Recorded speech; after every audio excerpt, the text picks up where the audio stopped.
नेपाल में कुदरत का गुस्सा फूटा, पहाड़ों ने लिखी तबाही की गाथा।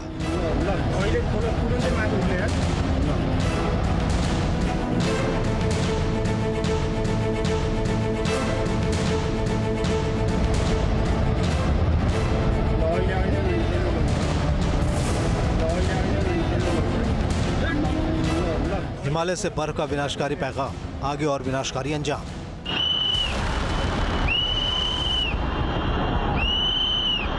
ग्लेशियर ढहा, फ्लैश फ्लड आया, पहाड़ों का मलबा बेकाबू हो गया और नेपाल के एक बड़े हिस्से का वजूद मिट गया।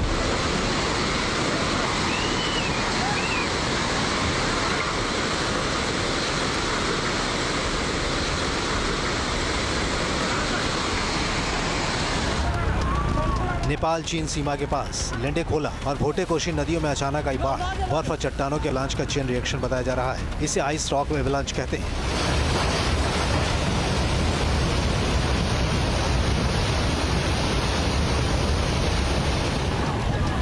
जब ये ट्रिगर होता है, हिमालय की ढलानों पर ऊंचाई पर स्थित एक के बाद एक कई ग्लेशियर बर्फ का सैलाबी तूफान पहाड़ों से नीचे लेकर विध्वंसक तरीके से बढ़ने लगते हैं और फिर रास्ते में जो भी आता है वो इसमें दफन हो जाता है।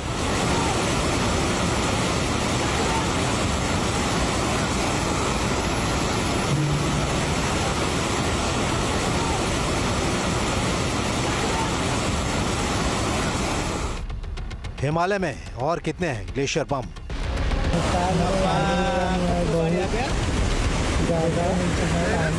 अब ये सवाल आम लोगों को डराने लगा है, क्योंकि आशंका जताई जा रही है कि अगली तबाही बिना चेतावनी कभी भी आ सकती है। नेपाल के साथ हिमालय के इलाके में ऐसे वाटर बम की तलाश हो रही है।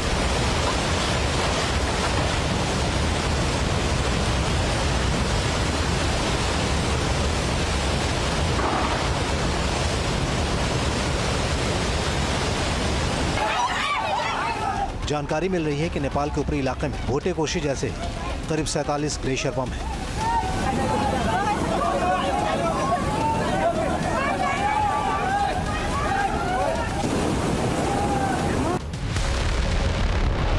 नेपाल में इस त्रासदी ने किस तरह चीन के कब्जे वाले तिब्बत के ऊपरी इलाके को अपनी जद में ले लिया, इसे एनिमेशन के जरिए समझने की कोशिश करते हैं। चीन की सीमा की तरफ विनाशकारी अवलांच आता है, दूसरी तरफ नेपाल है। अवलांच फ्लैश फ्लड को ट्रिगर करता है। भोटे कोशी नदी में बर्फीले चट्टानों के भारी दबाव से मलबों के लिए रास्ता बन जाता है। रास्ते में लैंडस्लाइड, डैम और बैरियर को भी तबाह करता चला जाता है।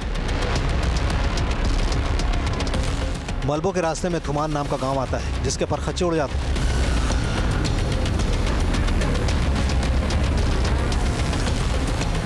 ये मलबा नीचे जब आता है, G216 हाईवे के साथ ही दूसरे प्रभावित इलाके भी बच नहीं पाते हैं।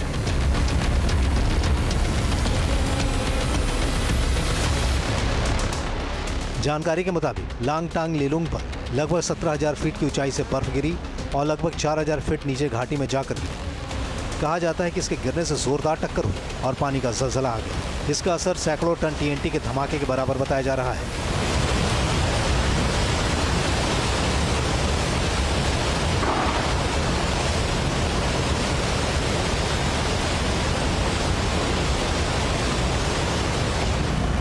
तबाही मचने के बाद चीन दे रहा चेतावनी। नेपाल के अंदर कयामत जैसी बर्बादी के बाद चीन अलार्मिंग हालात की बातें कह रहा है। द काठमांडू पोस्ट की रिपोर्ट के मुताबिक चीन ने चेतावनी दी है कि नेपाल में बनी नई झील से बाढ़ का नया खतरा पैदा हो गया है।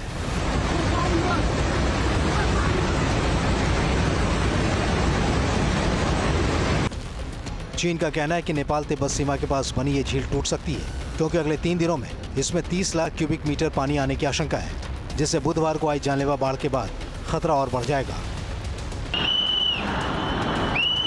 नेपाल में विशाल अवरोधक झील का निर्माण हो गया है। चीन कह रहा है कि झील पहले से ही ओवरफ्लो हो रही है और आने वाले दिनों में इसमें और अधिक पानी आने से ये टूट सकती है। चीन के जल संसाधन मंत्रालय ने गुरुवार सुबह तक झील में पानी की मात्रा लगभग 20 लाख घन मीटर होने का अनुमान लगाया है।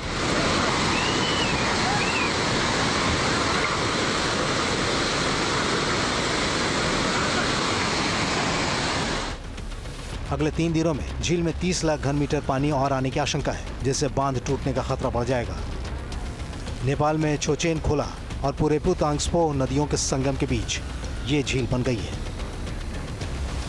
जानकारी मिल रही है कि ग्लेशियर बम फटने के बाद नदी का जल स्तर अनुमानित तौर पर 50 से 100 फीट से ज्यादा बढ़ गया और भोटे कोशी के साथ ही आगे त्रिशूली नदी अपनी सामान्य चौड़ाई से लगभग 5 गुना ज्यादा चौड़ी हो गई, जिसने एक बड़े इलाके को पूरी तरह से निगल लिया।